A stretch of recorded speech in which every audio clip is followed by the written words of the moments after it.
Hey everybody, it's GoblinX, and welcome to the third and probably final Secrets of Strixhaven Arena Direct. This is our chance to win some physical Magic the Gathering cards by playing digital Magic on Arena, and as always, it is high risk, high reward, very high variance. It is best of one sealed, playing until we hit 7 wins or only 2 losses, whichever comes first, which means you only have a single loss of breathing room before you get kicked out of the event at that second loss. So very, very high variance here. If you draw poorly in a single game, that is a match loss. It is best of one games, not best 2 out of 3. And if your sealed pool is not great, you're going to have to move on to the next one, hope for a better pool the second time.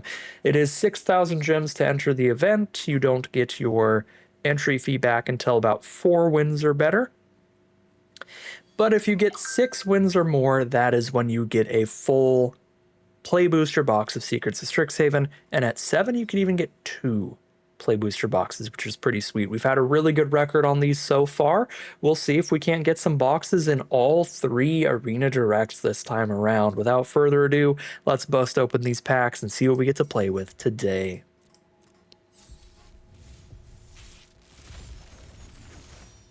That is quite a few rares. Are any good? Oh! If you've ever watched me draft the Vintage Cube on Arena, you know I love Library of Alexandria, and oh my god, we get a chance to play Library of Alexandria in a regular draft format. This is the first time I've ever seen this in Secrets of Strixhaven. This must be a really rare bonus sheet card. That is absolutely absurd if you have it in your opening hand. Just to draw 2 cards a turn for the rest of the game, basically. Well, that's super sick. The rest of our rares, doesn't look there's anything monumentally powerful. Resonating Loot and Wisdom of Ages can be quite nice in the same kind of deck, but they are a little narrow, very focused on what they're trying to do. There's no like single-handedly just always a bomb kind of bomb rare cards outside of the Library of Alexandria. But some kind of blue-red spells deck, maybe blue-red-green, do some teamer here, could fit a lot of these rares in there, and they'd all be pretty solid in there. Except like Tragedy Feaster, which obviously is for a pretty dedicated life gain deck. Pretty different direction from the rest of our rares. Yeah, we'll see. The only rare I'm really, really pumped about is Library of Alexandria, but we have other rares that can do good things like Wisdom of Ages, like the Loot. Check out our colorless and multicolored here, see what kind of fixing we have. Oh my god, double Potioner's Trove and a Strixhaven Sky Coach. Double Paradox Gardens. Spectacle Summit. We can easily play blue, red, green together. At the very least, might even be able to play more colors here. Throw a Library of Alexandria in there, obviously. Wow. Yeah, this is really exciting. Mana fixing wise for Teamer. What do we got in those multicolored spells in terms of powerful stuff? We got Mind into Matter and Terror Fractal, so there's a couple X mana spells to go with that Arthropod. In Lorehold, we have a Wilt in the Heat, and Practice Scrollsmith is a very powerful card, being a 2-for-1. That'd be a good card to splash in off like Fields of Strife. I feel like we could go full 5-color with how good our fixing is. Our Witherbloom cards look mostly like Witherbloom synergy pieces, like the Educator, a couple Lumerets. Yeah, maybe we go every color except black. Stress Stream's an excellent blue-red removal spell. And let's check out each color individually now. See what we've got going on. Not a ton in white. We got a Repel Calamity. That would be like splashable. And there's fine filler creatures if it was a core color, but I don't think it needs to be. Blue, we've got that Mana Sculpt. We've got a bunch of wizards for it. Almost all of our creatures are wizards except these Orisas. And then, of course, the Wisdom of Ages is a huge finisher for Sealed, because Sealed plays a little bit slower. Basically, if you resolve this card, you're probably going to win the game. It's going to be at least like a 4-for-1 by then. You probably have at least 4 instant sorceries in grave. Black looks reasonable, but also pretty specific to like Witherbloom sort of life gain synergies. Maybe like a Silver Quill semi-aggressive deck would be fine too, but nothing super splashable outside of like a Foolish Fate. So nothing great for multicolored stuff. Red, we got a couple heated arguments for removal. We got an Aberrade for removal. The Molten Core Maestro is a pretty scary rare, going to keep getting bigger throughout the game. And then Archaic is fine when we're playing like 4 colors. That'll be a fine card. Red looks quite solid, and green. The mana curve's awkward, but Pest Brood Sloth is a really good way to slow down quicker decks. Knockout maneuvers and okay removal. Spell Planar Engineering is perfect fixing. We might have to play a lot of gold cards in this deck, as where we get like the really strong stuff. But I am pretty happy to see what 4-color no black looks like. This is all the gold cards.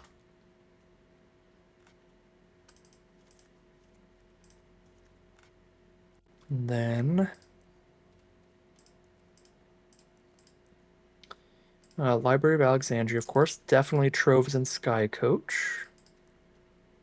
Green, Planar Engineering, Pest Brood Sloth for sure. Red gets a Braid, double heated arguments, Archaic, Maestro. And blue, last but not least, couple testers. Play a bunch of wizards in the wizard counterspell, and then the Wisdom of Ages.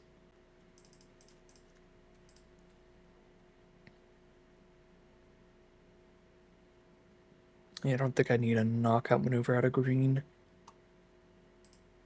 It's a little awkward. Green is sort of a splash here. We still only have 2 X mana spells. I could put 1 more X mana spell in this deck if we play the green and X for an XX card, which I don't think is that good, so we could just not play Arthropod at that point. Which allows us to cut lower on green. Maybe we're really just Prismari at the core.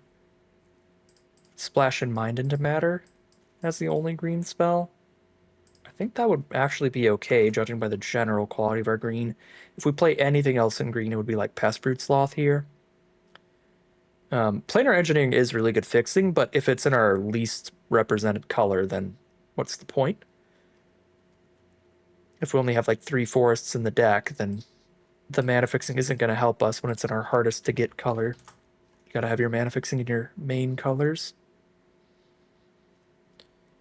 Really love the quality of all the non-creature spells. The Resonating Loop plays well with the Mind into Matter, and just the high instant sorcery count plays well with the Wisdom of Ages. Yeah, I could see just cutting a couple creatures here. And the Spellbook Seekers.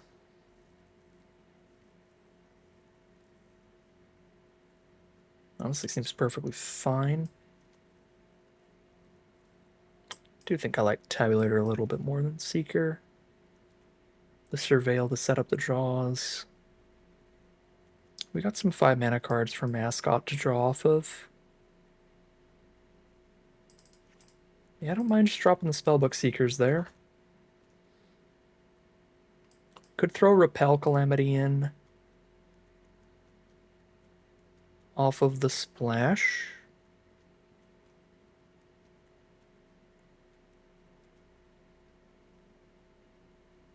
And maybe a Pest Brood Sloth off of the splash. The biggest other additions to the deck. We cut Tester of the Tangentials. I don't think we need a particularly high creature count. There's a risk of milling out if I don't have enough ways to poke for damage. We don't actually have any like instant sorceries that can damage our opponent's face here. We don't have the like X damage to target player kind of spell to use those as a win condition. So we will have to resolve and keep a creature at some point to end the game.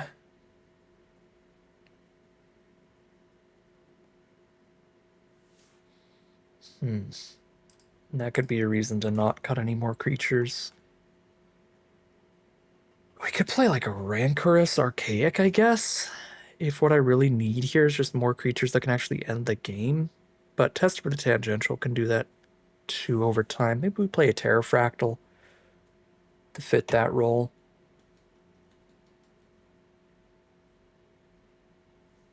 Yeah, I mean, I think I'd probably rather run a Terrafractal than a little Tester of the Tangential here. At least.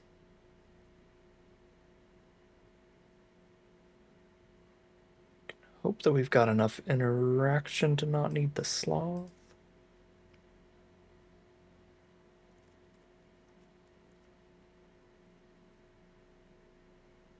I kind of feel like Page is decent in here with how high we're now making the curve.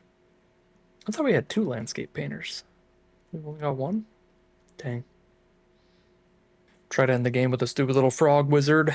Increment him up with all these expensive spells. Alright, we just need to cut 1 more non-land. I hate to say I think it's textbook tabulator, because then I'm cutting out all of my creatures that can actually become pretty big later and try to end the game. And I have so few ways to actually end the game. We have a Terrafractal, and then a ton of like 3/2s and 2/2s. And then 1 like Archaic. Like Terrafractal, Archaic, and Maestro are the only creatures that are going to be big enough to like really be damaging our opponent a lot. But I mean, I guess theoretically, we cast Heated Argument. It's only 2 damage. Could do like 4 damage with that, and then bring it back to another 4. Yeah. It's a little sketchy. In terms of damage output. I feel like Tabulator's the worst creature left in the deck. Maybe Double Trove and Sky Coach means we can draw Page. Keep another creature that can actually damage in the late game. And then it might even be worth, like, instead of textbook Tabulator, just running, like, the 6/6 Trample Reach or something.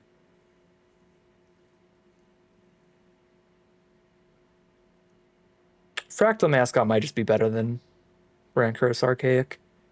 It's 1 more mana, but it'll always be a 6/6.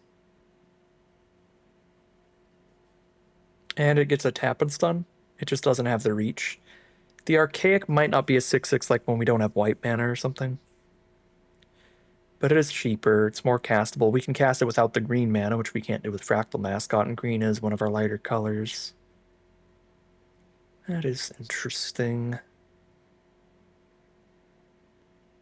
And then we also have to ask, like, if we're really to the point where we're trying to just put in like a 6/6 trample, would it not be better to just play a 4/4 past Rude Sloth with a bunch of other abilities that are good? Because that is big enough to actually slap our opponent in the face to try to finish the game, but also small enough to help us against more aggressive decks on occasion.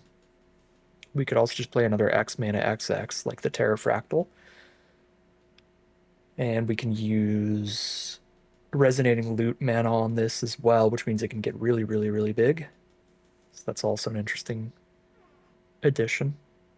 You know what? Sure. I'll play Wild Hypothesis over Tabulator, because then the other aspect of Wild Hypothesis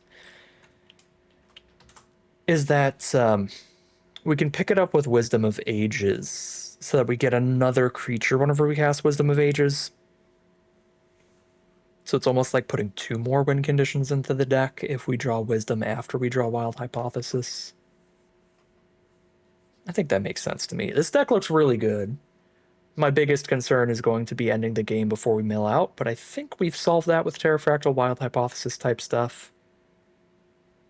Definitely need to double check our mana and make sure we've got the right counts here. We've got 11 blue, 10 red, and then 3 green, 3 white. So blue and red need to be very, very high. We've got 4, 5, 6, 7 blue and 7 red. That's decent. I'd prefer to be at 8 if we can. Which looks like we can't really.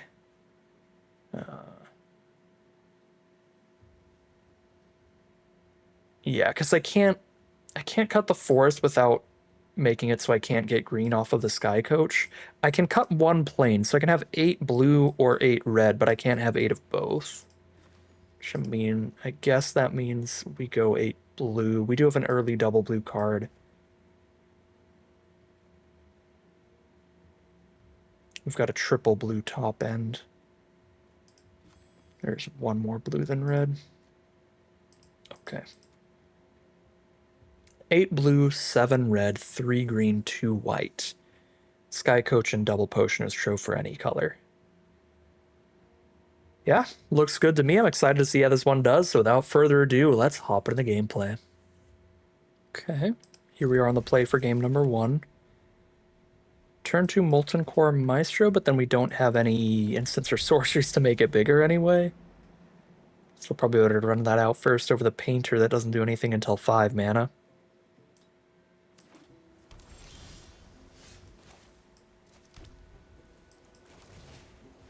It's got the Menace too, which means it'll be able to attack in more than Landscape Painter early. Like even if they play a blocker.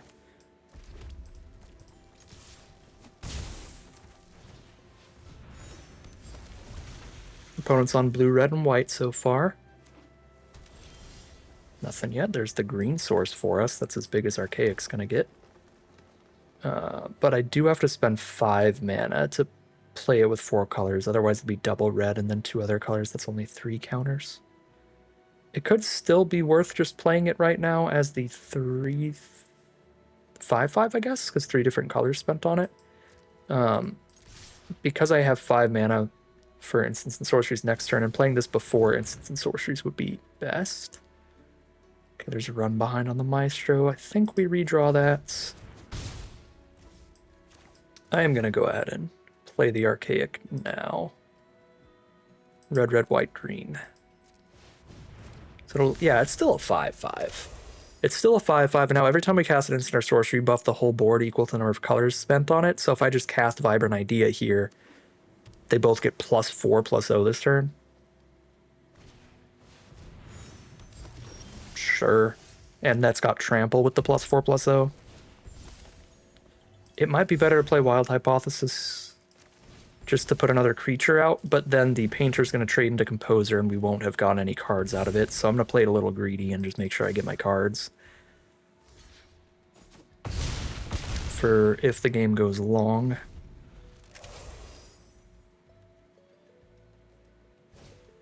Spellbook Seeker? Alright, they're so dead. They just didn't have any interaction.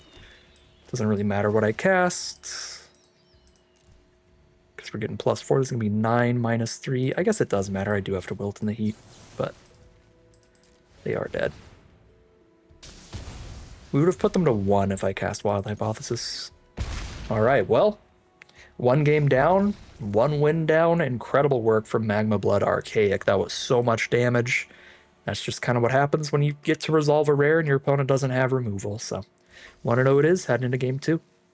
Here we are on the play for game number 2. Definitely need to draw some lands here, but it's a 2-lander with a castable spell, and whatever color the lands are, we'll be able to cast everything else as long as we just hit lands, period. It doesn't matter what lands they are. So we keep that. 50% of our draws are very good, those 50% being lands. Unfortunately, our first draw was not a land.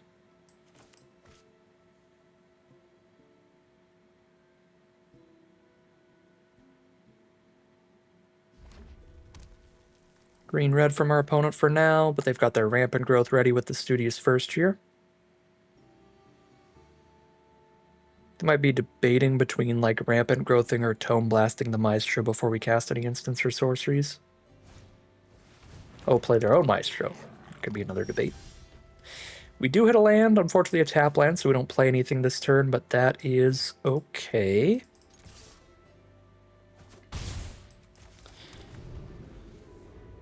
Because even if it were untapped, we needed double blue to have Mana Sculpt up, and that is not a blue. So we are at the point any land is now Wilt in the Heat mana, and then any land after that unlocks all 3 of these.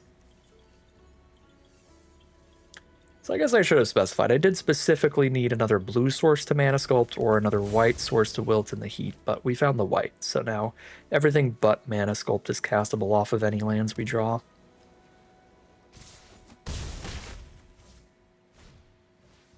Elite Interceptor. Elemental Mascot is not a land, unfortunately. We will drop that, and we have to play full defense now, which is going to be really hard to do against the Rejoinder. Taps one of our creatures and draws them a card, buffs the Maestro up to 4 power and toughness.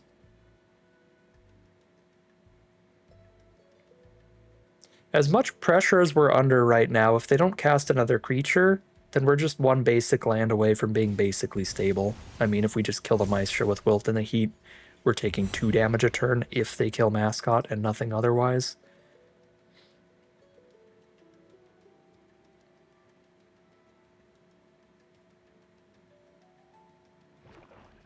So it looks really bad, but it's still a single basic away from being stable. It obviously is very bad if we don't hit that basic, though. Our opponent is likely 5-color converged. They've played all basic lands, but they've got 4 different colors out. There's shared roots to tutor out another land. Okay, they are not 5-color, did not grab an island there. Go down to 11. Well, that might be GG, because that's our last opportunity to kill Maestro with 5 damage removal before they potentially make it 6 toughness. Alright, well, we lost slightly too many coin flips this game. Probably. Obviously still play it out. But that was an incredibly pivotal turn to hit a land, and we did not.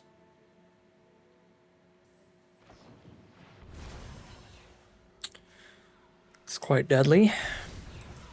The heated argument gets 6 mana back out of the Maestro because it costs 5 or more.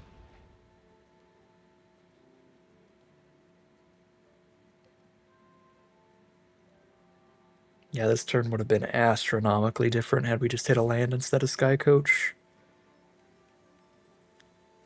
Because not only do they have a giant creature smacking us in the face, but they get to double spell us. Oh my god, they've got an Arc of Hunger too. We are getting bombity-bombed out.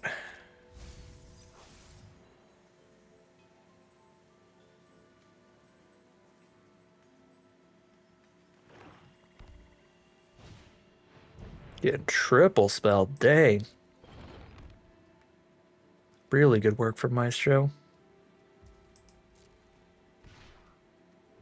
Down to 3 I go, which is super dead to the Arc.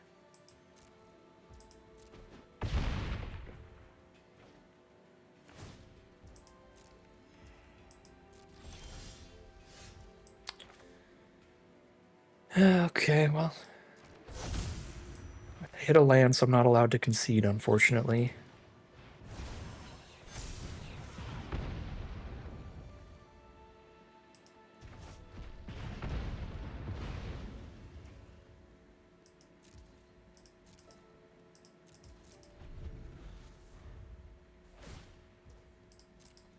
Go to 2.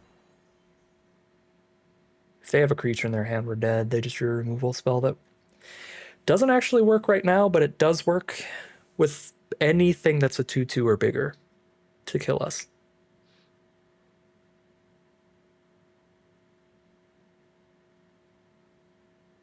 I guess because I can crew in response to the Maestro dying, we still won't technically be dead right now, but we're going to be going to like 1 against an Arc of Hunger. So they just play anything out of their graveyard next turn, and that's death.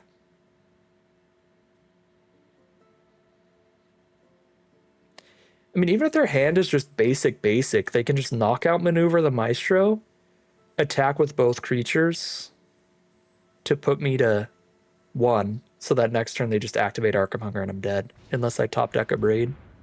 Oh. Well. It's a creature and a removal spell all in one. But it's expensive enough they don't get to knockout maneuver in the same turn, so we don't take an Arc of Hunger damage this turn.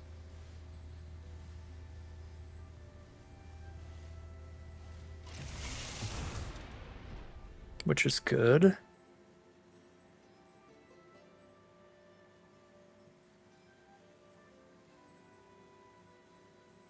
As they play a forest. It's their last card in hand.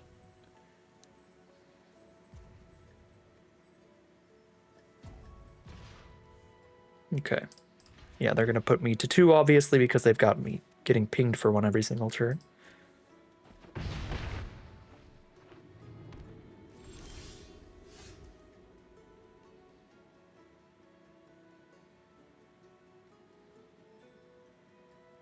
I'm dead if I take a single point of damage, but I don't have a way to not. Do I have any 1-mana spells in this deck? I don't. There's nothing I can draw. Off of Orisa or Stress Dream that doesn't leave me dead to Arc of Hunger. Yeah, there are no outs, period. Can't even try to do something fancy with Wilt in the Heat because I don't have a 4-mana spell. If I had like a 4-mana creature, the play would be the 4-mana creature, hold up a red and a white, and hope that they archaic something out of my graveyard for some reason to try to counteract graveyard recursion. Just really try to make sure there's nothing I can do here. There are straight up no 1-mana cards in this deck. I've already played my land for turn. Is it better to just pass holding up Stress Stream or cast Orisa? I don't think either is that likely to get them to misplay severely, but maybe by holding up all this mana, they play around something that we don't have.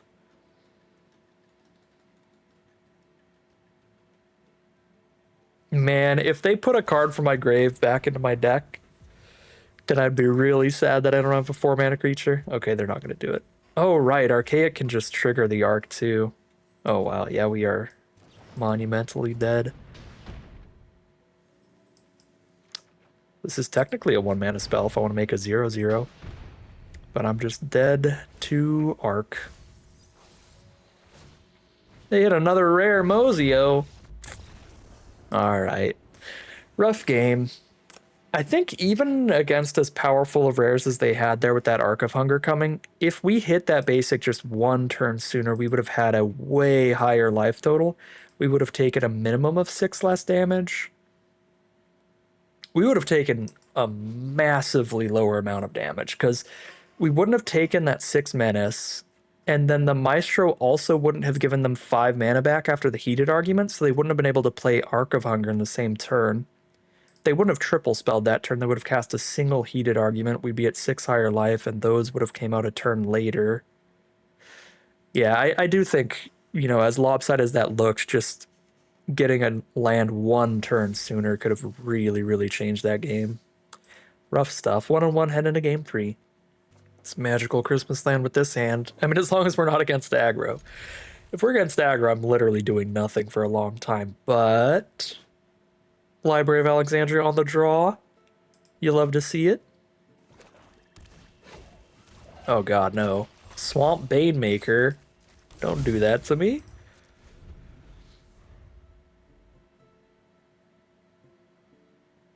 Don't aggro me out. If we get 1-drop, 2-drop, 3-drop here in our Library of Alexandria game, I'll be so sad. Okay, no 2-drop. They're just going to hit us for 2.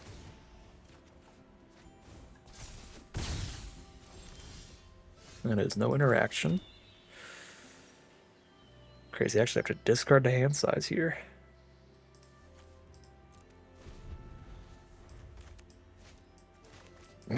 We have like double Library of Alexandria once we put the resonating loot down. That's really funny.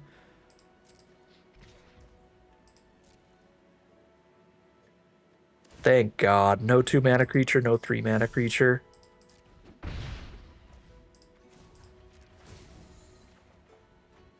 Hello.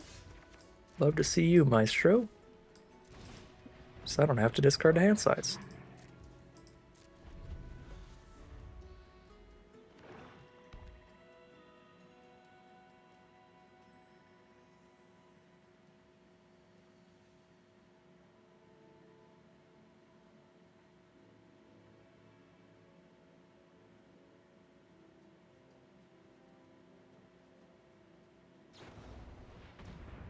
Last gasp, alright.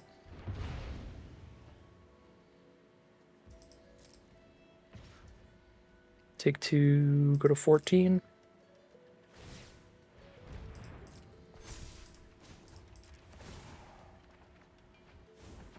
How do you make Resonating Loot's secondary ability good?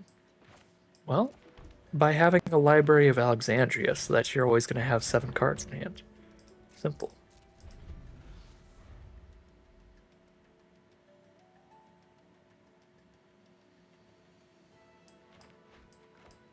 This is genuinely, like, super absurd right now.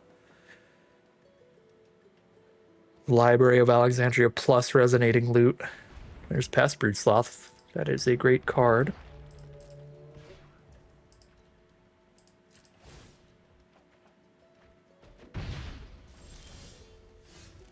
If we cast Mind into Matter this turn, we take 5 damage for doing it.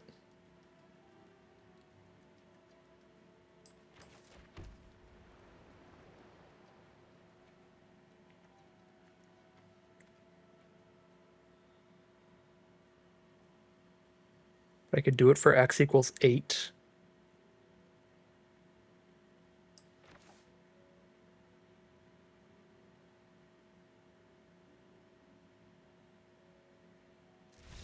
Okay.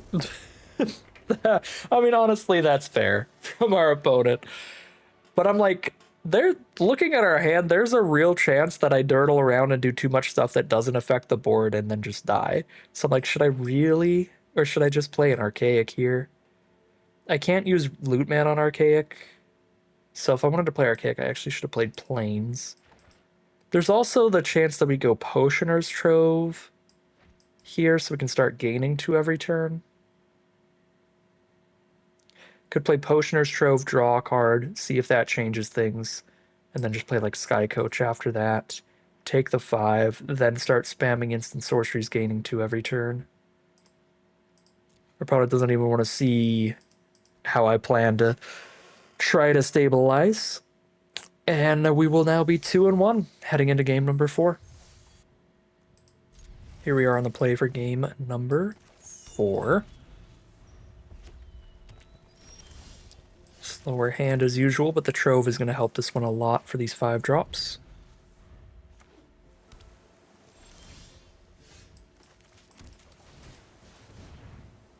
The Trove out first over holding up a Mana Sculpture. They're going to Braid Trove in the end step. That's actually brutal.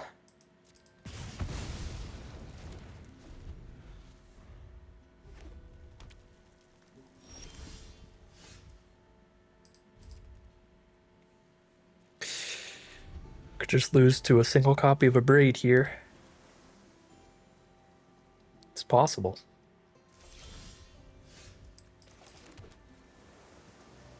Still under no pressure, but we missed land drop. Missed playing a 5-mana card this turn, losing the Trove. It's not looking good.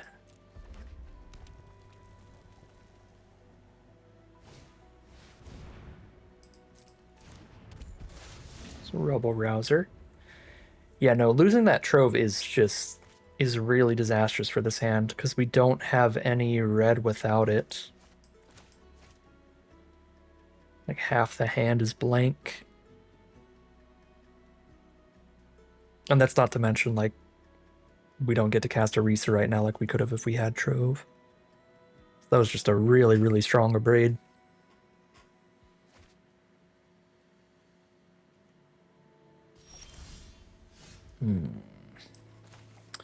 Draw the white. They have a Braid into Essence Scatter? No, thank goodness. Get to dig for some mana. Perfect. Found the mountain. Found the second Trove. Orisa's not a wizard, sadly. She's a bard.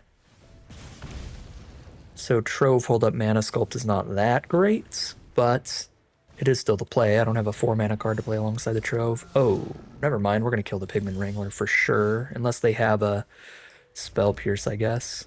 I could Heated Argument to play around Spell Pierce then and save Stress Stream for later. Way worse for me if they counter Stress Stream than Heated Argument. Oh, Chase Inspiration? Disgusting. 1 mana to counter your 5-drop. Pretty efficient.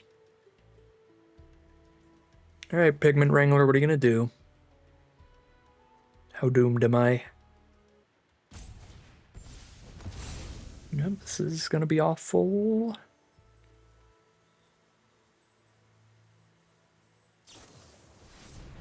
Double Burst Lightning in the face. That is pretty awful. I go to 6 against a Rebel Rouser pinging me every turn. At least they are tapped out now, though.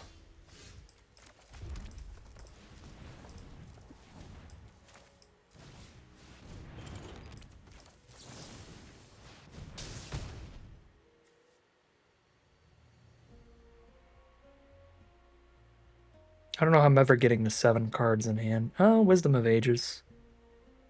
Yeah, this is probably better than a 5th island. I'll force them to activate Rebel Rouser instead of attacking with it at least. Okay, if they don't blow up this Potioner's Trove, we start gaining 2 every turn off it.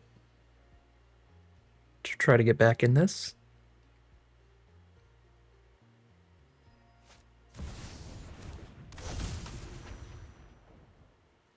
That is the Lightning Bolt on a Stick creature.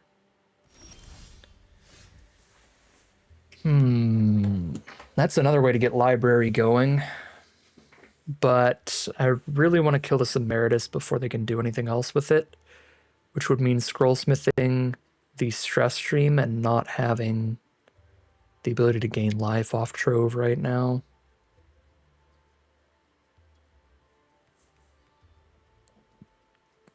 This is kind of interesting. What if I Mind into Matter the Scrollsmith onto the board?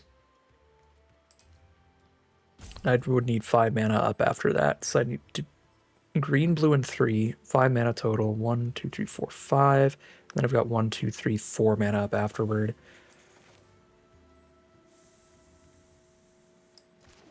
Let's see what happens if I try to do the life gain route here. Green, blue. 2, 3. I like to hold up double blue and 1.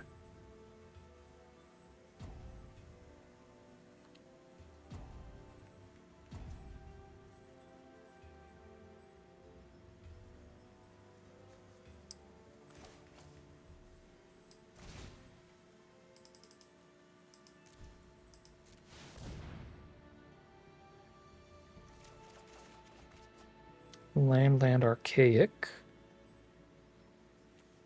Here's the next mountain to be able to do the Scrollsmith next turn.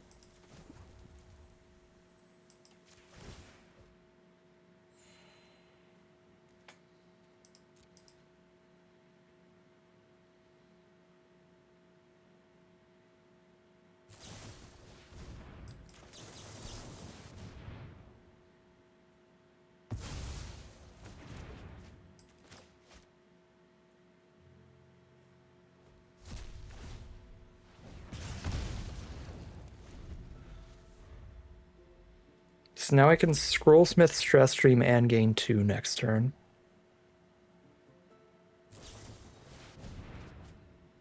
Stun a creature, draw 2, hit me for 3, I'm at 4. This is fine.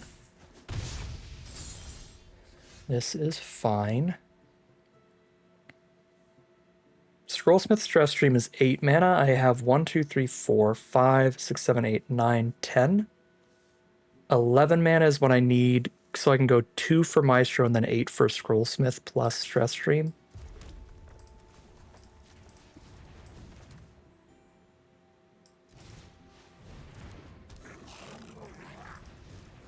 Yep, perfect mana.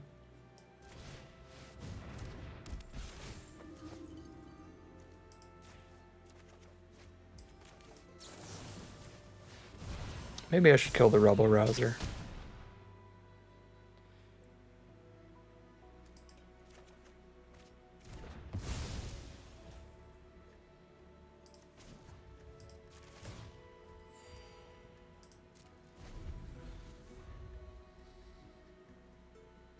Emeritus with its ability to maybe get a Lightning Bolt is really scary to me, especially if they just drew a bunch of cards.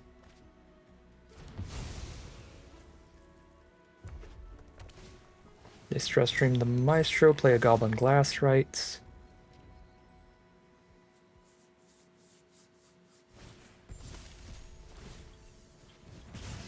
Get their treasure. Okay.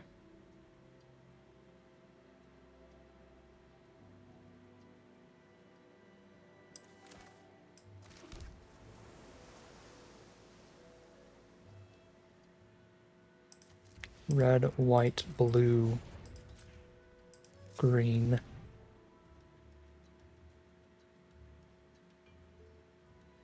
And 1.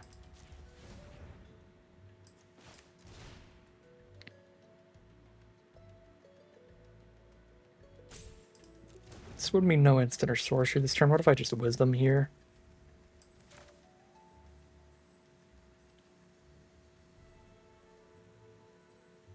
Can wisdom gain 2 and have 4 mana up? Can mana sculpt up?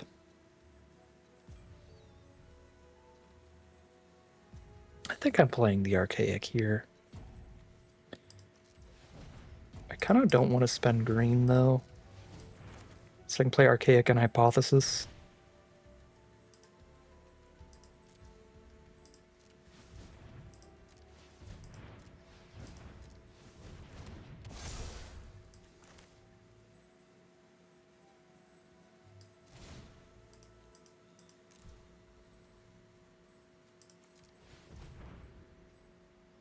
What are you doing? Why don't you want to tap my lands over Trove? Oh, because it wants to converge more for Archaic's ability. Well, I'm happy with both of these. I could put them both in the grave to pick them up. I'll put Wilt in the Heaton grave, but I'll keep a Braid.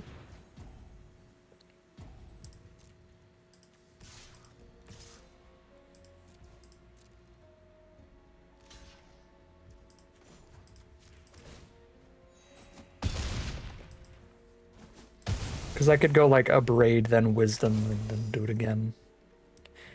But Wilt before Wisdom is going to cost 4 mana. It'll be 2 mana post Wisdom, because it picked up a bunch of cards.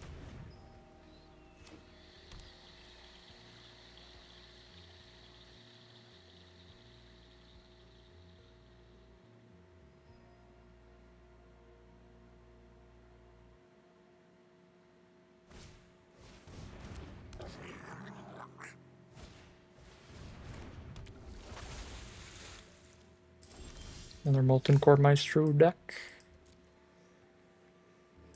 Okay, here we go. This should be probably when they scoop. It might even be lethal with Archaic's ability.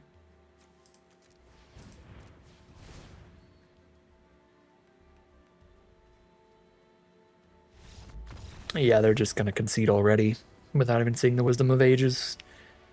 But yeah, certainly after the Wisdom of Ages, I mean, 7 mana, 1, 2, 3, 4, 5, 6, 7. I'd have 3 mana up afterwards, so I could do that. Everybody's going to get plus another 3, and then I've got a Braid to play to get another +2, and they only have 1 blocker left.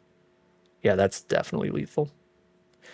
All right, really gross stuff there, and we are 3-1. Just bombing around town that game. Actually, did we really? Yeah, we might have mattered. And Molten Core Maestro and Mana Sculpted. We played a bunch of rares here and then Archaic to wrap it up. Oh yeah, bombing around town is the right phrase. We are 3-1 heading into game number 5, a positive record, no matter where things go from here. All right, here we are on the play for game number 5.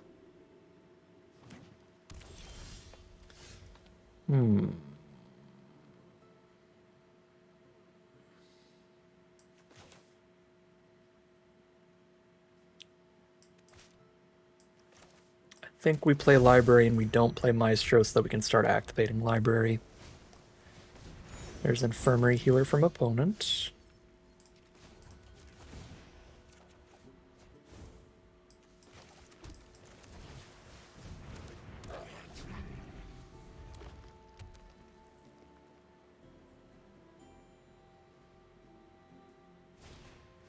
There's their own Potioner's Trove. Focus for 2.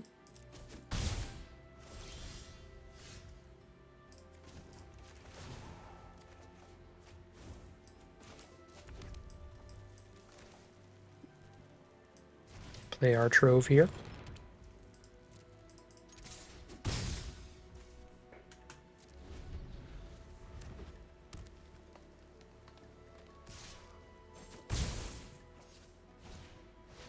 Stadium Title Mage. 1, 2, 3, 4, 5. Yep, I can kill that this turn with Heated Argument. Still have more removal.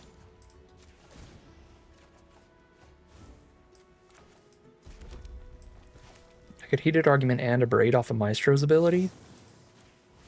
Pretty gnarly. Certainly do that. And Well, if I abrade, I don't have 7 cards in hand next turn. I think we give up on library to blow up the trove. I mean, we saw how deadly that could be for us last game. This is keeping them off like red splashes. Okay. We still have other card drawn stuff in the deck we can get to. Now I can Heated Argument and get a bunch of mana back I can use on Elemental Mascot or Wild Hypothesis.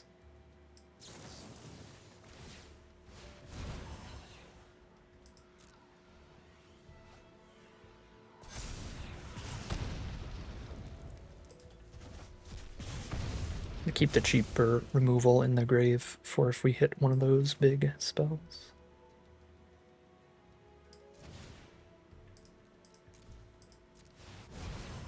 I do get my mana back again, but I don't have anything to use that mana on this time.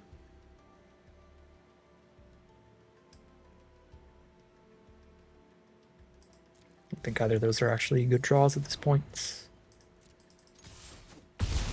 Put them to 6. Pass.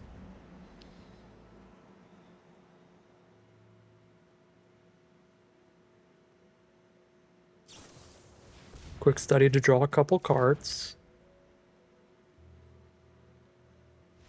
And there's the concession from our opponent. We are 4-1, now at a very positive record. Wherever things go from here, I don't think we're quite at the break-even point yet, because again, the prize out is really top-heavy in these events, being able to get up to, you know, $200 of prizes, a couple of play booster boxes, but we're almost breaking even. I mean, 5,400 gems, we spent 6,000 to play, so we're down 600 gems, but for those 600 gems, we're getting 16 packs.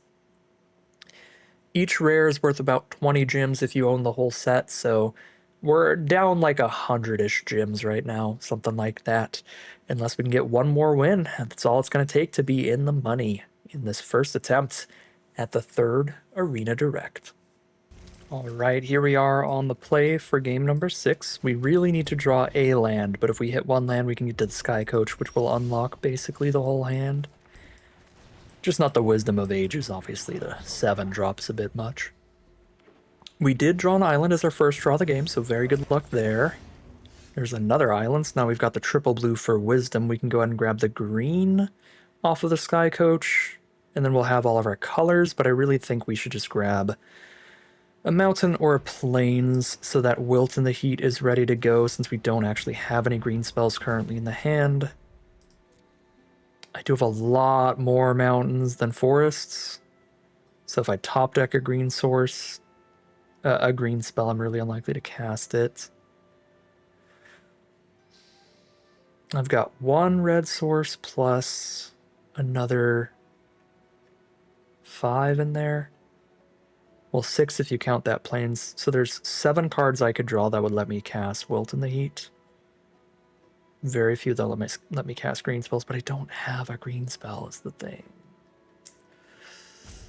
I'm going to take the mountain.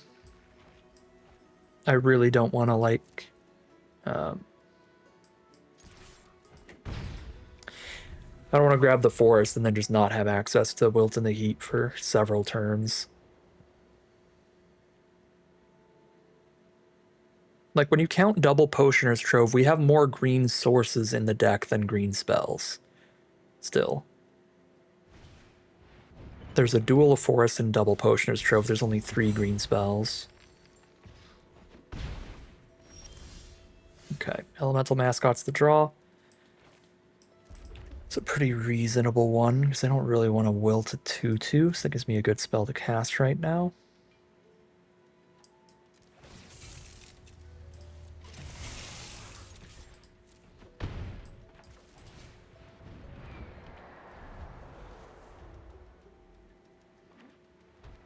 Blue, red, and white. Jeskai from our opponent. Rubble Rouser's the play. Discard a card, draw a card. Now they've got another mana rock.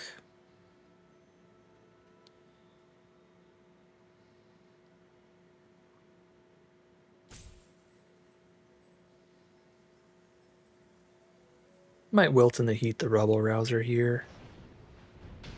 Vibrant Outburst, kill the Maestro, tap the Mascot.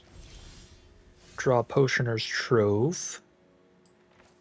Okay, well then now I might not wilt, because I could play Trove and have Run Behind up on blocks. Although they're not going to attack here. Yeah, maybe I should have actually still just wilted. But now if we top deck a land, we've got Wisdom of Ages already. Oh. I got a brain here. I'm actually real smart. I knew that was coming. Put that thing back where it came from, or so help me.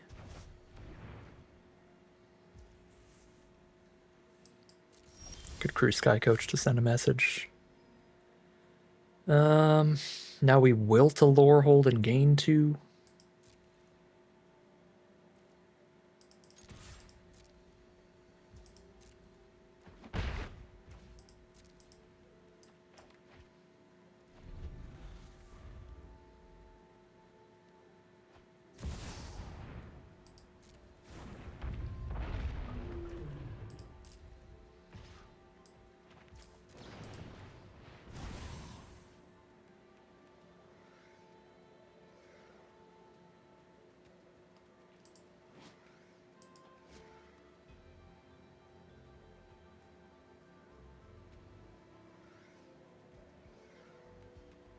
They have a combat trick to protect it?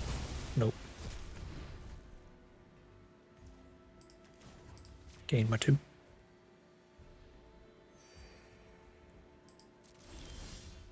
Mind into matter. Alright then.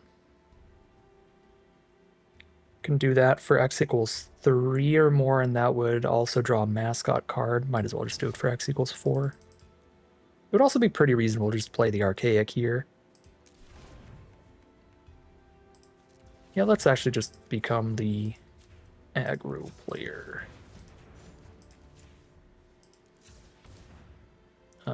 It's 6 mana if I don't spend... Oh, it's 5 mana if I spend 1 red. There.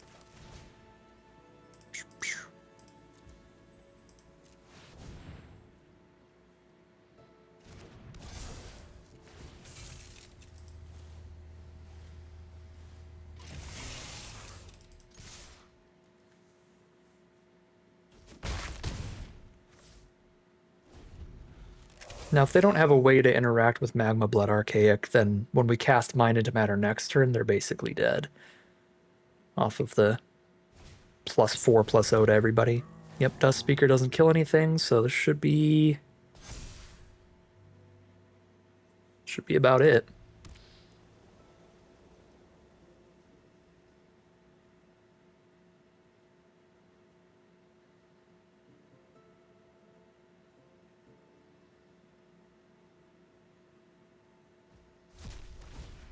I don't even think I want to actually crew the Sky Coach. It's technically more damage, but then they just block and trade with Dust Speaker, whereas the Mascot can get in without even trading. Can make them chump with the Dust Speaker. Oh, man.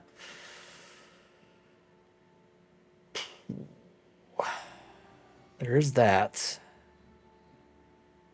Okay. That definitely changes things. Especially if they choose Lifelink, but I guess even if they choose Double Strike, they're gaining 2, going to 11.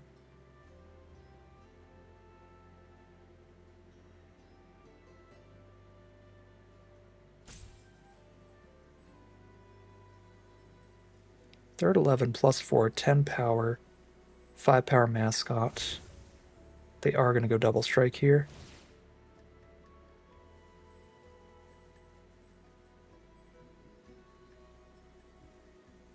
Just activate it again next turn. Ay, ay.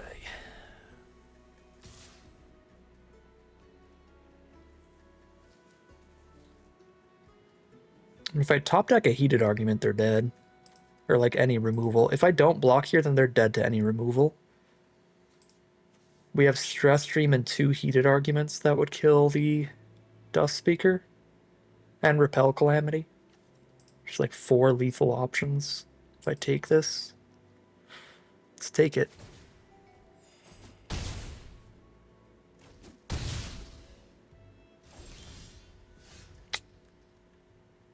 pretty bad.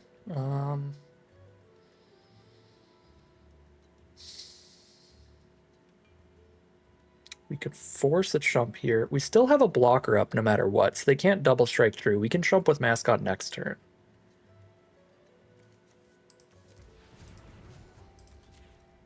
It's unfortunate I have to tap out of my life gain to do this. I could do this and just choose to draw 2 so that if Repel Calamity's in the top 2, we win. Just draw 3 at least, because then it's like if land Repel Calamity's there, then we win. But then if there is no Repel, I'm still drawing at least 3 cards.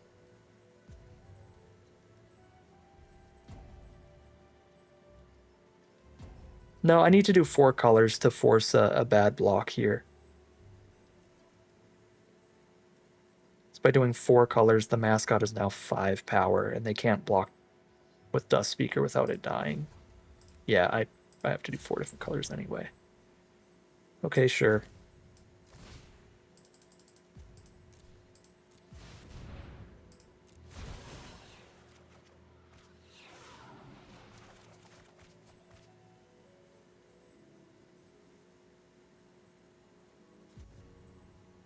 Scrollsmith comes out tapped till the end of your next turn. Man, if I had the mana up, that actually would have worked, because I could do it on Wilt in the Heat here.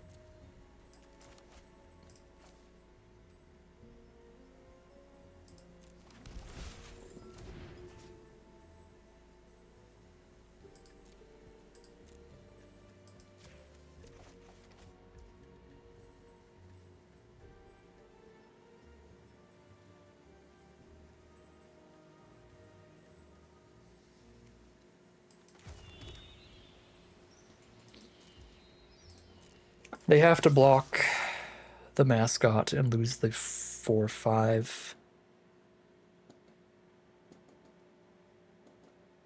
Oh wait, I only have 4 toughness actually. Oh shoot.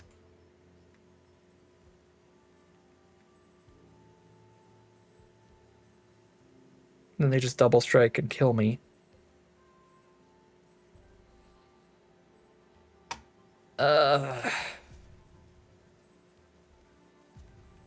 Okay. We can win the long game if I don't just randomly die next turn, so let's just Vigilant attack. Win next turn.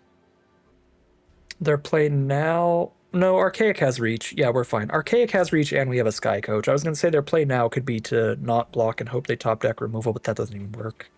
We have a reach creature and a flying vehicle. Okay, yeah, we'll be fine. We'll be fine. The attack just doesn't go as well as I was hoping it would.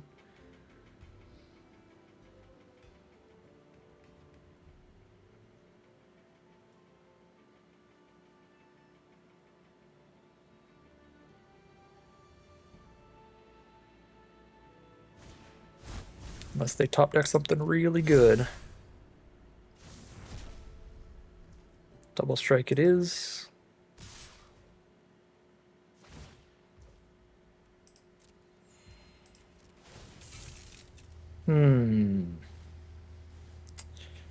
If they top decked like a Braid, then I die by choosing to screw this Sky Coach. I think I'm in a good enough position I shouldn't even take that risk. Should just take the trade. Because that would be like the smart play from them if they top decked a Braid. Would be just declare the attack, hope I crew block. Okay. And now we just can't lose. If they don't have a ton of burn directly to my face.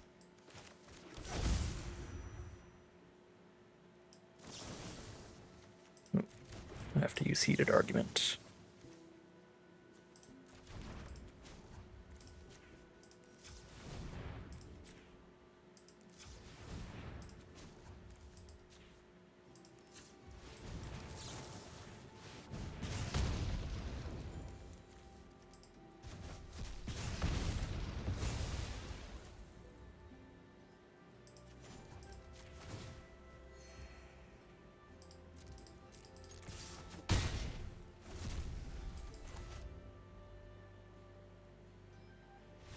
Okay. Yeah, we're fine. Oh, that was scary. But we are 5-1 now. Very, very good record so far. We are officially in the money, leaving with more gems than we paid to enter.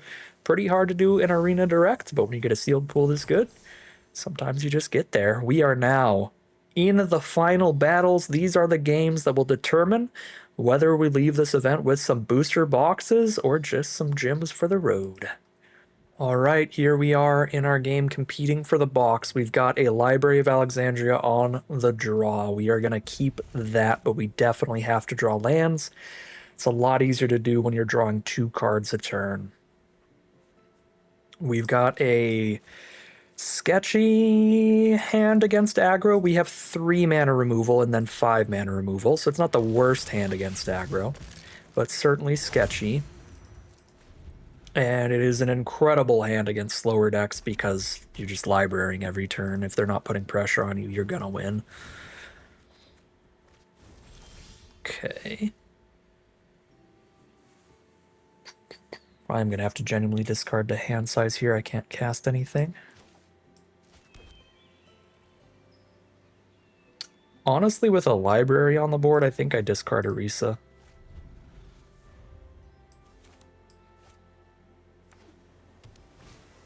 Elemental Mascot is their first creature. Can definitely start poking me.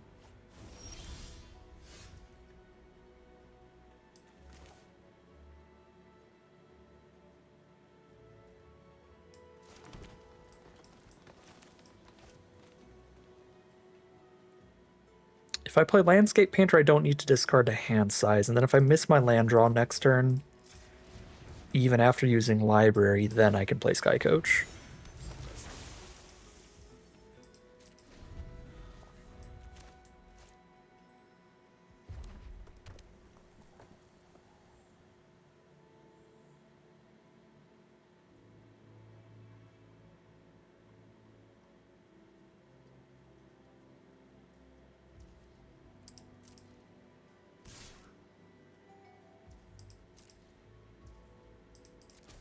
Down to 19. We'll be holding up a counter spell here. We did hit our land naturally, which is perfect.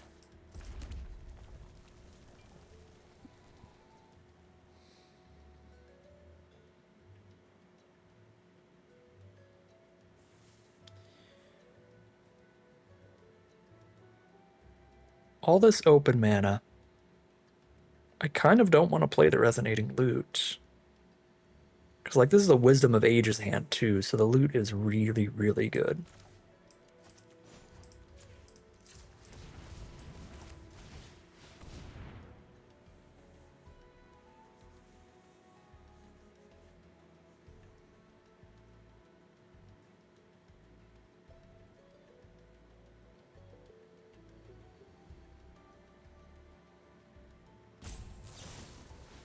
Braid the Painter, fair enough.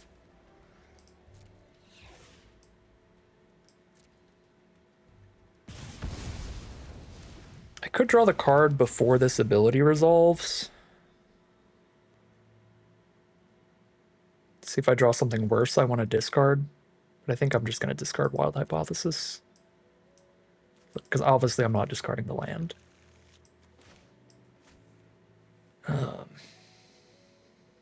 Yeah, I'm going to discard Wild Hypothesis.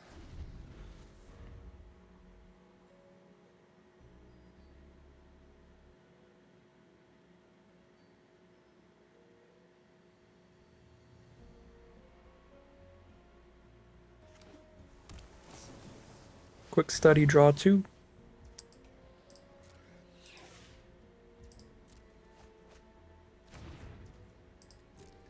Poke me for 2, go to 17.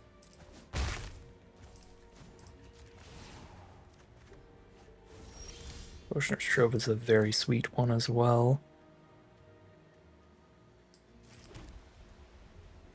Let's just see if we can deal with this, or if we get a counterspell out of the way. We deal with it. Fine by me. If every turn is draw a card from library, 1-for-1 them, we just win eventually, because that's technically like 2-for-1ing them every turn.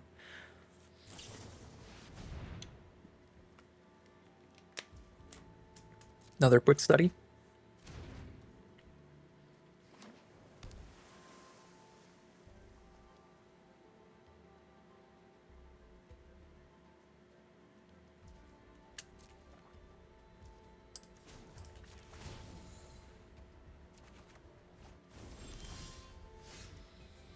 Biggest thing I'm scared of is Mathemagics, but we only have one counterspell in our entire sealed pool. And it is in the deck. We could draw it.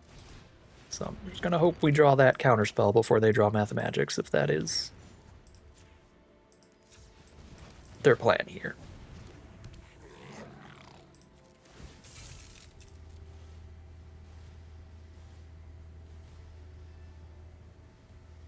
Run Behind is the kind of card that does work against some mill. It doesn't work against Mathemagics because they always make you draw, like, let's say you have 20 cards in your library and then they say you draw 25. It doesn't matter if you put a card back, you still lose immediately. If they have the 0-2 that mills me like 10 cards every time they cast a 5-mana or more spell, then this does save us from that because we can go from 0 cards in deck to 1 card in deck. But Mathemagics doesn't just put you to 0 cards in deck, it puts you to negative. Like, you immediately draw from an empty library the second they cast it. There's no opportunity to put cards back into your deck.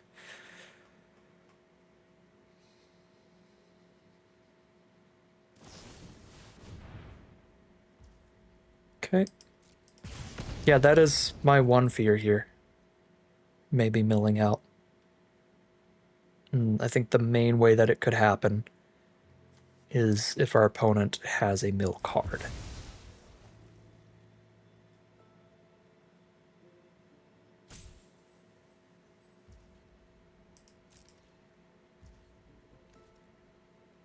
Non-creature, non-land card.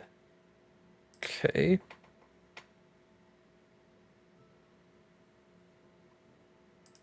You draw a card.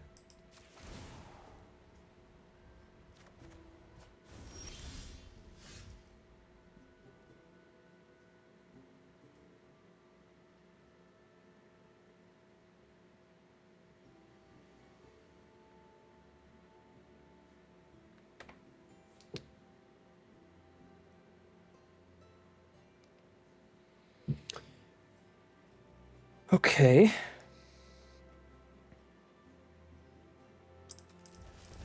See if they let me draw a land.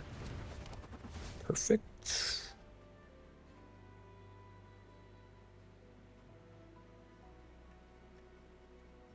They allowed this to resolve. See if they let the loot resolve afterward. Are they going to braid the Sky Coach?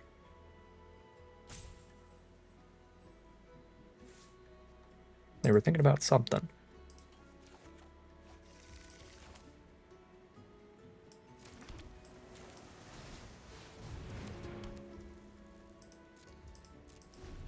If this loot sticks around, that could really do it.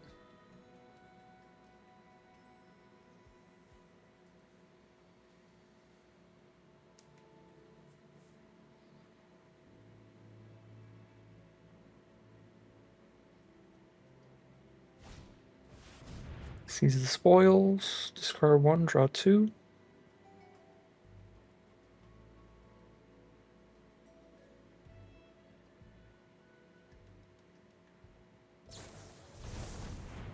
Return the favor to double it up. So they are just really digging for the right card. Which I just have to pray is not Mathemagics. Our counterspell's somewhere in the bottom 19. We need to find it quick to feel safe.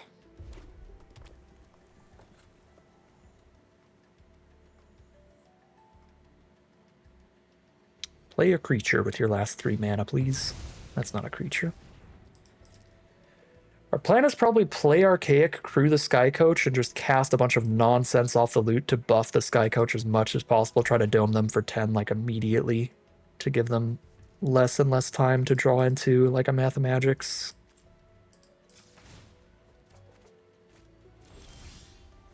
Mind and Matter. Could Mind and Matter a bunch of cards to hope to find a counter spell. But then I'm also getting my library so much farther down for the potential mill. Okay. So if I do red, white, blue,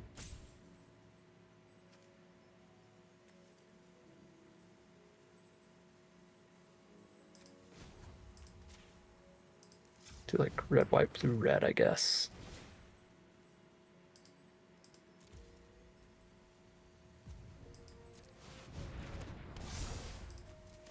Then I can crew. I can do 3 different colors with this mind into matter.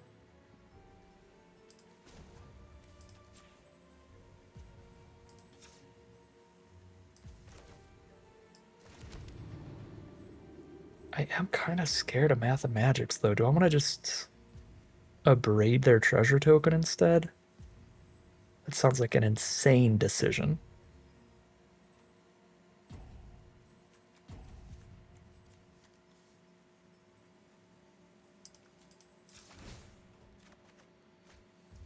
Island.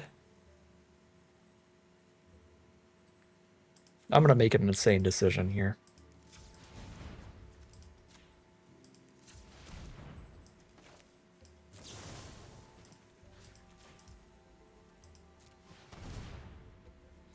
Just gonna get a little buff here. And slow down a potential mathemagics a tiny bit.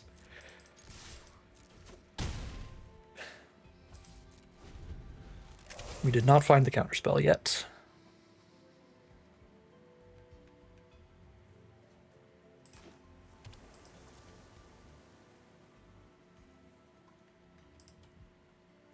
Okay, so Mathemagic's X would equal 2 right now. It's quadruple blue and then 4. 2 squared, 4 cards. They can make somebody draw 4 cards right now. Right? Because it's double X. Okay, there's a pensive professor. And a spectacular skywell. These are both completely fine. In fact, they might just be dead. If they just play creature, creature, I'm just like kill creature, kill creature. My board is gigantic. Yeah, no, this is like, that's like winning for me, I think. Because now I don't even think we need to worry about mathemagics. I think they're dead this turn. So we play the Scrollsmith. White, red,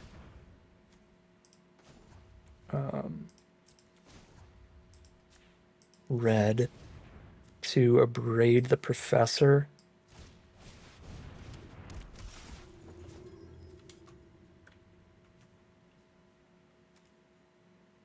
I guess I could pick Wilt instead to play around.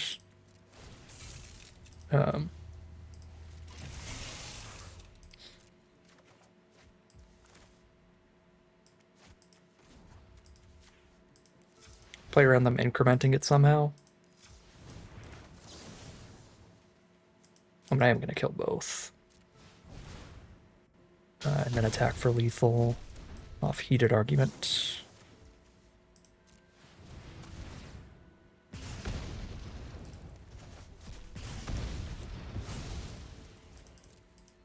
Alright. I didn't need to live in fear. I mean, they might have had a mathemagics. You never know. But we killed them before that ever happened. Even if we don't draw the counterspell. So the one way they might have been able to get out of it did not happen. And that is officially a play booster box on our very first attempt of this third Arena Direct. We got a collector booster box in the first Arena Direct on the first attempt. We got 2 play booster boxes on the second attempt of the second Arena Direct. And now we get at least 1 play booster box on the first attempt the third time. This is insane. This set has gone ridiculously well for me in the competitive events. I don't know what's going on, because it's not like I'm doing that well in regular drafts and alchemy drafts and all of that. Just playing on the regular leaderboard. I'm getting 0-3s now and then. I'm getting 3-3s, but these Arena Directs, I've just been cleaning up. The contender draft as well, the one contender draft we did was like a 7-0. Apparently, we just win in these competitive events, and now We've won at least one play booster box, and as I always say, I like to quit while I'm ahead. I always play these until we win at least one booster box, so this is just going to be the first and final attempt at this third Arena Direct. We're leaving with at least one box, but let's find out if we leave with two in this last game of Magic. All right, here we are for the final game of Magic for this event, whether we win it or lose it. Keep this opening hand. This is actually a really nice one. Especially after drawing that Molten Core Maestro, so if they don't have removal, we go crazy.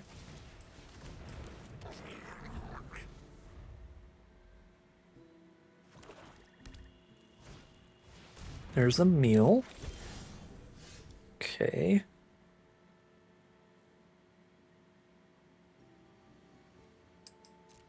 Meal is too small for Repel Calamity, which is a little bit awkward. Start just holding on to cards to see if we can get card draw off of the loot. At this rate, we've got a lot of mana. We have 7 sources of mana and just one loot, one spell. The loot is basically also just an 8th source of mana, so we do need to draw some spells here. They do have the Bitter Triumph on the Maestro. There's a heated argument to deal with a meal. Don't mind that. Let's just go ahead and do that before they make any tokens off of them. I don't believe we have anything in the deck to bring permanents back, so exile the creature to deal 2.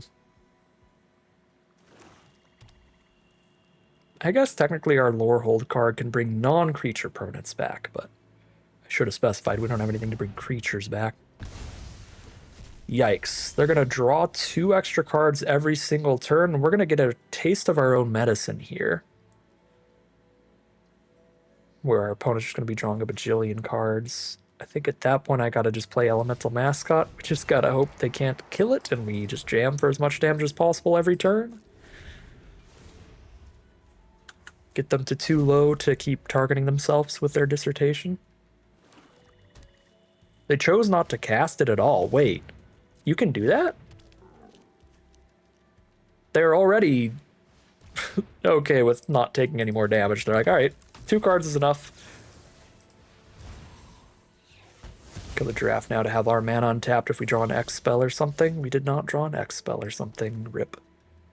At this point, we have way too few cards in hand to try to sandbag for the loot. We'd have to draw into something to get it going, so I'm going to keep playing tap lands.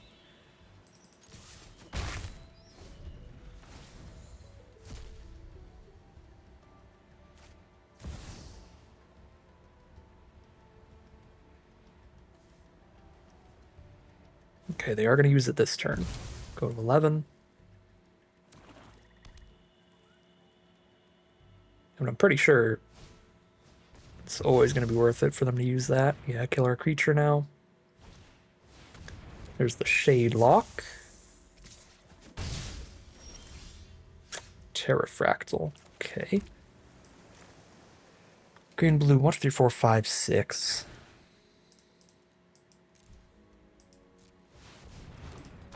I'll start stopping on my upkeep because I've got the Resonating Loot to give us a bunch of mana.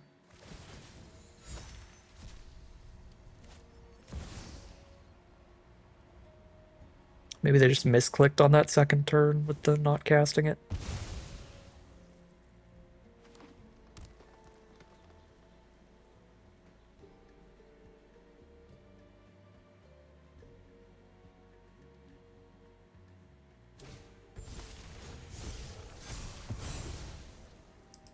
The loot is only for instants and sorceries. Can't use it on land abilities either.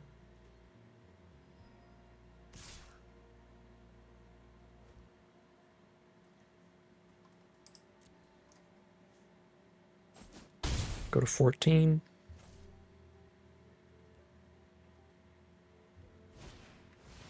Mana Worm. How much do they hit me on the crackback? 4, 5, 6, 7, 8, 9, 10, 11, 12, 13, 14. They kill me on the crackback. If I don't draw something here.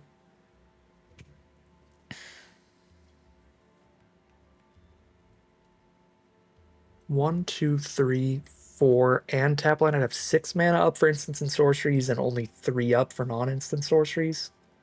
I might have to draw blind because I still have Orisa, Magma Blood Archaic, Scrollsmith, Sky Coach Trope. I've got a lot of non-sorcery stuff. Sky Coach would be a dead draw though.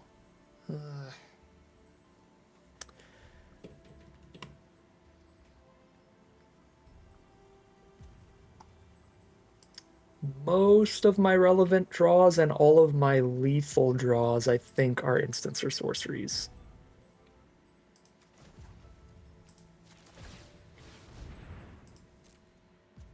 Okay, it's a forest on top, so good thing we did that. And it is Scrollsmith, but I tapped the wrong mana to play it. God dang it. I don't know if it would even matter if we had the right mana, because it's not like we could play anything off of it. We would just play it and have 2 blockers.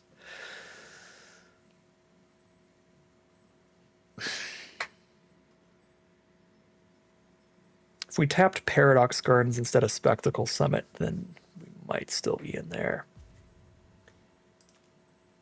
Bad time to land, though. We attack. We're at 14. Take 1, 2, 3, 4, 5, 6, 7, 8, 9, 10, 11, 12, 13, 14, 15, because Dissertation could target us. We have to just pass. Unless they punt really badly. Yeah, no, and that's going to get buffed too for 1. Yeah, there's no way. It's going to be like obvious onboard lethal. They don't even have to Dissertation us, actually.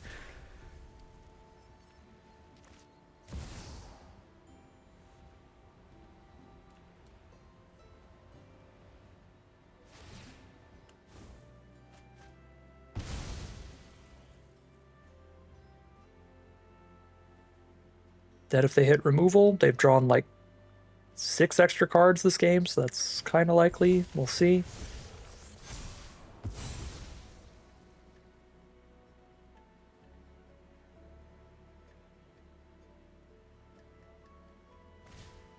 Alright, well, I don't think we were ever going to win against the Dissertation. Our best bet was if I did manage to have the right colors up for Scrollsmith, in which case I still just chump 1 creature here. That's if they didn't draw another removal spell, which is also kind of likely.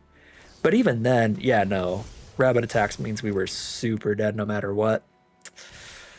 Got mythicked out of it in the end by Decorum Dissertation, regardless of how we played it, even if we had Scrollsmith mana up. So fair enough. Get a little taste of our own medicine. We did a lot of bombing people out, but I'll take it. Grab my play booster box and get out of here. Quit while we're ahead. Get our $30 entire booster box of Secrets of Strixhaven. That is a pretty good deal, if I do say so myself. This deck was awesome. This deck was really, really fun. Being able to play with Library of Alexandria outside of the cube was absolutely ridiculous. This won us so many games where we just drew so many more cards than our opponents, and the Resonating Loot got to play as like a second copy of Library of Alexandria in a lot of those games. So that was really fun. This was a sweet one. Super, super fun deck. Super happy with the event. Shame we couldn't get the double booster boxes, but it is what it is. I think our best bet to have gotten both booster boxes was our first loss. I think was a much more winnable game. Our first loss, I feel like we were genuinely 1 land draw away from being able to turn things around if we killed their Maestro a turn sooner. But that final loss was really not close at all. When they get a Decorum Dissertation going turn over turn against a slower deck like this, they're just going to have way too many cards to stop all of the stuff they're playing. So fair enough. 6-2 in the end. Overall, quite a lucky run and quite an excellent record in all these competitive Secrets of Strixhaven events. But that is going to end today's video. As always, I'd like to thank my patrons and YouTube members for their support, as well as you for watching the video. If you enjoyed it and you're interested in seeing some more, you can always like, comment, and subscribe to tell the YouTube algorithm to send you some more recommended feed. If you'd like to support the channel directly, you can check out the Patreon link in the description below. And other than that, as always, thank you very much for watching, and I'll see you again soon for some more Magic Arena.